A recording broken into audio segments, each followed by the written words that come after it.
Hey everyone, and welcome back to my channel.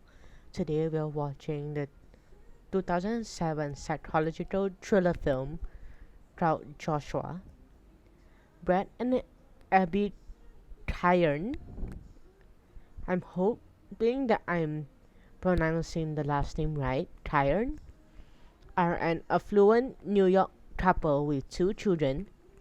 Their firstborn, a self-decided, conservatively dressed 9-year-old named Joshua, who is a child prodigy on the piano and demonstrates to ability to such a degree that he thinks and acts before his time. Joshua gravitates towards his oblivious uncle Ned as a close friend, but distances himself from his parents, particularly following the birth of his sister Lily. As days pass, bizarre events transpire as the house regresses from healthy and happy to strange and disorienting as the baby's whines drive an already strained Abby to the point of a nervous breakdown. Joshua starts exhibiting downright sociopathic behavior, while Brad finds that he can't help his wife do well at his demanding job or match wits with his strange son. Like this happens with like all the family, and sometimes parents cannot cope because they have like one kid who is like felt like or how do you who is a child prodigy, and then the other kid is normal, and then they cannot like cope with a extremely smart kid.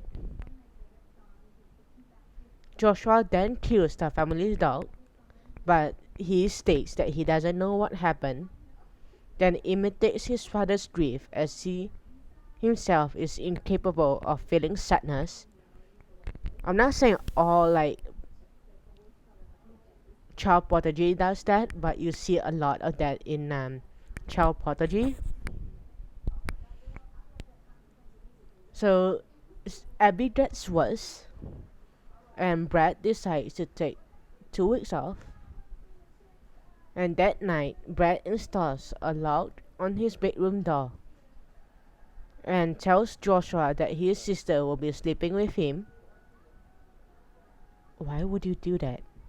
Fearing he will attempt to do something. Oh, will be sleeping with the parents. Okay, I get it. Fearing he like Joshua will do something to Lily. He brings Betsy, who is a psychologist, to meet Joshua, and Betsy comes to the erroneous conclusion that Joshua is being abused, further frustrating Brad. And then Brad decides to ship Joshua off to boarding school. So this is like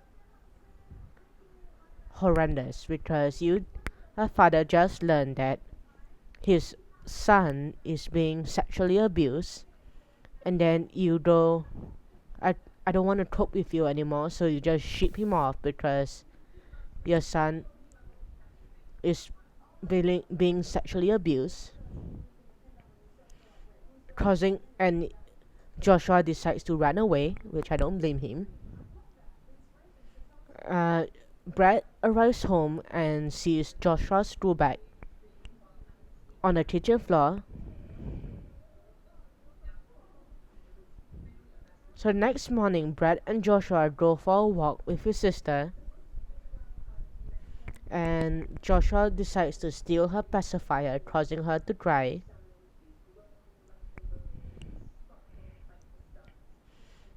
Brad confronts him, and Joshua mocks his father, causing Brad to hit him. Brad tries to apologize, but Joshua further taunts him, driving Brad to beat his son publicly, strengthening Joshua's case of abuse and sending Brett to jail for assault. It is indicated that Joshua also framed his father for tampering with Abby's medication, suggesting that Brett would spend the rest of his life in prison, leaving Ned to adopt Joshua and Lily. In the last scene,